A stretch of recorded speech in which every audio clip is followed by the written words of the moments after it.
Ilir Shtufi mund të jetë rasti që tregon më qartë se lufta politike mes Edi Ramës dhe Sali Berishës nuk ka penguar që njerëz të biznesit pranë familjes Berisha të lulëzojnë ekonomikisht gjatë qeverisjes socialiste. Shtufi sot është nën akuzë nga SPAK për pastrim parash dhe grup të strukturuar kriminal. Kompanitë e tij dyshohet se janë përdorur për të integruar në ndërtim para që vinin nga droga. Në të njëjtën kohë, lidhja e tij me familjen Berisha nuk ka qenë sekret. Shkëlqen Berisha jeton me qira në një vilë të Shtufit në Rolling Hills, por Shtufi nuk ishte një biznesmen i përjashtuar nga sistemi i lejeve dhe investimeve të qeverisë Rama. Përkundrazi, gjatë viteve të qeverisjes socialiste, kompanitë e tij u përfshin në disa prej projekteve më të mëdha të ndërtimit në Tiranë dhe Bregdet. Dhe pikërisht kur marrëdhënia mes tyre duket se është thyer, Shtufi ka ndryshuar edhe gjuhën. I arrestuar në Greqi për llogari të drejtësisë shqiptare. Ai ka pretenduar përpara autoriteteve greke se çështja ndaj tij ka prapavi politike dhe ka drejtuar gishtin nga Edi Rama. Kjo përplasje ngre një pyetje që shkon përtej vetë Shtufit. Çfarë ndodh kur prishet ekuilibri i interesave mes pushtetit dhe biznesmenëve, që historikisht janë identifikuar me kampin kundërshtar? Sepse Shtufi nuk është rast i izoluar.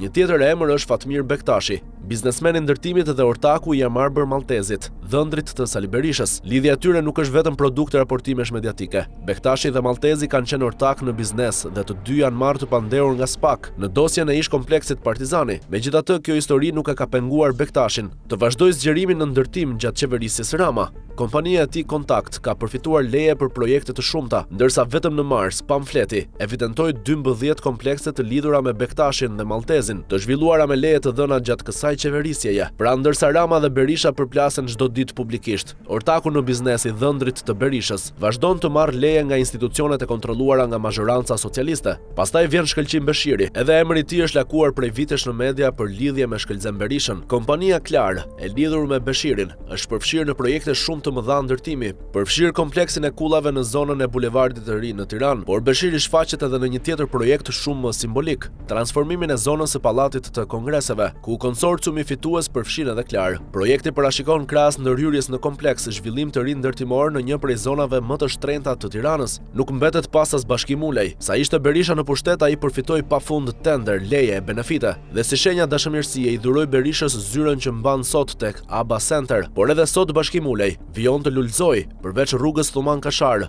Rama e ka dendur me leje ndërtimi. Rasti më flagrant është Rriolli, ku Rama madje ka marrë edhe në mbrojtje biznesmenin. Pra kemi një paradoks politik që përsëritet. Fatmir Bektashi është ortak i dokumentuar i Amarbër Maltezit, por biznesi i tij vazhdon të marrë leje gjatë qeverisjes Rama. Shkëlqim Beshiri është raportuar vazhdimisht si biznesmen pranë Shkëlqem Berishës, por kompanitë e lidhura me të shfaqen në projekte strategjike ndërtimi të miratuara gjatë epokës Rama. Ulaj njihet kudo si biznesmeni pranë Berishës, por prap merr koncesione e leje ndërtimi. Ilir Shtufi, në vilën e të cilit Shkëlqem Berisha ka pranuar se jetonte me qira, ndërtoi dhe projektoi disa prej objekteve më të mëdha të Tiranës gjatë së njëjtës periudhë. Sot, pasi SPAK e ka futur në një prej dosjeve më të rënda të pastrimit të parave, Shtufi drejton akuzën politike pikërisht nga Rama. Këtu lind edhe pikpyetja politike. A ka krijuar Edi Rama gjatë 13 viteve të pushtetit një sistem interesash ekonomike që ka afruar jo vetëm biznesmenët tradicionalisht pranë së majtës, por edhe pjesë të rrethit ekonomik të familjes Berisha? Nëse po, atëherë marrëdhënia pushtet opozit bëhet shumë më komplekse se përplasjet që shihen në parlament dhe në ekranet televizive, sepse një gjë është retorika politike dhe një gjë tjetër është harta e lejeve të ndërtimit, kullave, resorteve dhe investimeve. Në këtë hartë kufiri mes njerëzve të Ramës dhe njerëzve të Berishës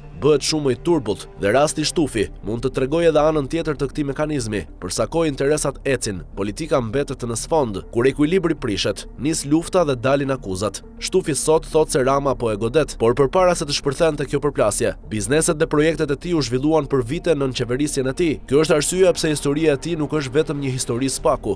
Ajo është edhe një dritare për të parë marrëdhënien e padukshme mes pushtetit, opozitës dhe biznesit, ku betejat politike mund të jenë të egra në publik, ndërsa interesat ekonomike shpesh kanë ditur të gjejnë gjuhën e përbashkët.